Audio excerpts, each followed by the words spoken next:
स्वागत है आप लोगों का इस क्वेश्चन में। देखते हैं ये क्वेश्चन क्या कह रहा है।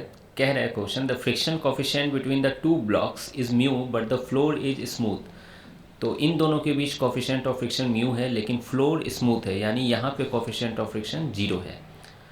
What maximum horizontal force can be applied without disturbing the equilibrium of system.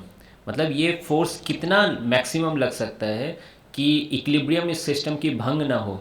मतलब ये दोनों ब्लॉक्स इक्विलिब्रियम में रहे। इक्विलिब्रियम का मतलब क्या होता है? Net force zero. ठीक है।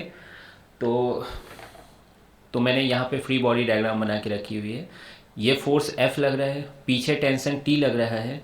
अब चूंकि इस पे आपने फोर्स लगाया तो इसकी आगे जाने की टेंडेंसी होगी, इसलिए फ्रिक्शन इस पे किधर लगेगा? पीछे लगेगा।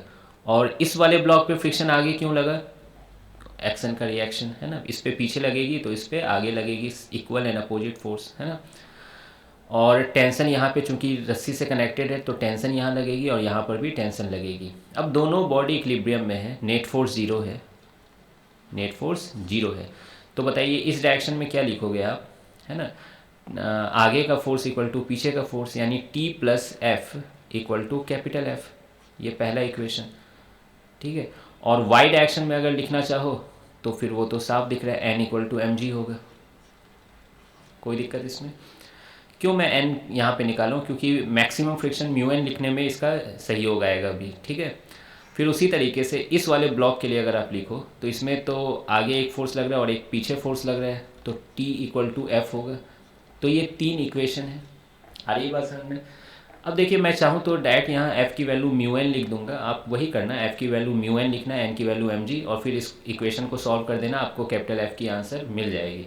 लेकिन मैं थोड़ा सा आगे बढ़ रहा हूँ। देखिए क्या पहले वाले इक्वेशन से आप देखिए, पहले वाले इक्वेशन से T की वैल्यू क्या लिख सकते हो आप? Capital F minus small f। ठीक है।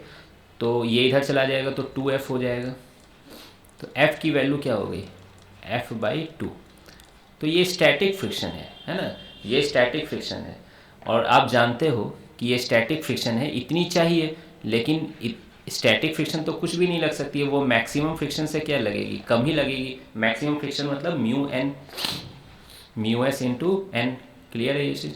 अब देखिए स्मॉल f की वैल्यू कितनी है? Capital F/2। और मैक्सिमम फ्रिक्शन की value mu S into N. Mu S की वैल्यू कितनी है? म्यू ही है ना? और नॉर्मल की वैल्यू आपने mg निकाल के रखा हुआ है। तो f की वैल्यू कितनी आ गई? Less than equal to 2 μmg। यानी फोर्स की वैल्यू इससे कम होगी तो इक्विलिब्रियम डिस्टर्ब नहीं होगा, इससे कम होगी तो इसका मतलब ये फोर्स क्या है? मैक्सिमम फोर्स है, 2 μmg। तो बस यही निकालना था आपको। ठीक है। तो लेस देन इक्वल टू से ये पता भी चलता है कि ये मैक्सिमम है या क्या है।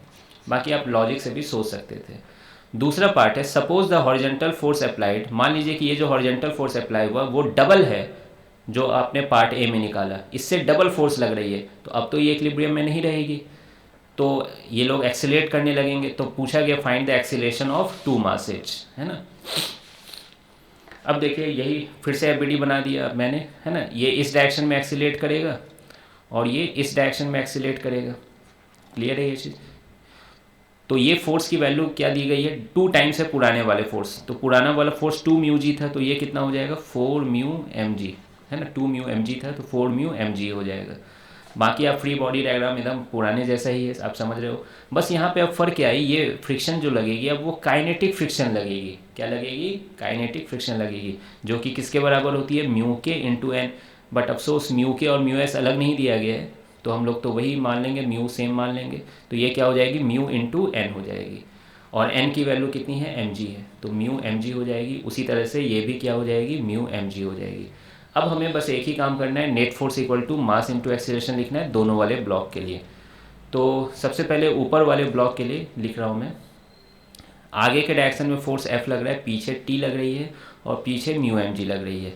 Net force equal to mass into acceleration. उसी तरह से कैपिटल M वाले ब्लॉक के लिए आप लिखोगे तो ये राइट साइड में जा रहा है ना?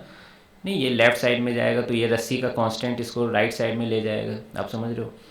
तो राइट साइड में कौन सी फोर्स लग रही है? कैपिटल T लग रही है। और काइनेटिक फ्रिक्शन किधर लग रही है? पीछे लग रही है, इक्वल टू कैपिटल MA।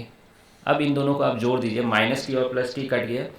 ऐसा करते हैं ना, एफ़ की वैल्यू भी रख देते हैं 4 म्यू एम जी। अब इन दोनों को ऐड कर दीजिए, इन दोनों इक्वेशंस को, तो आपको आंसर दिख जाएगा।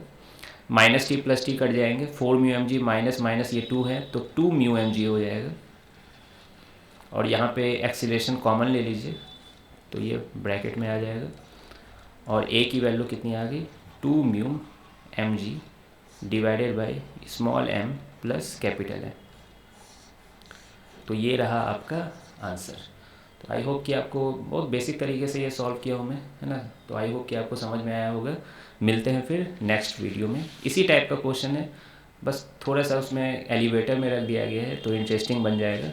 बाकी देखते हैं नेक्स्ट क्वेश्चन को।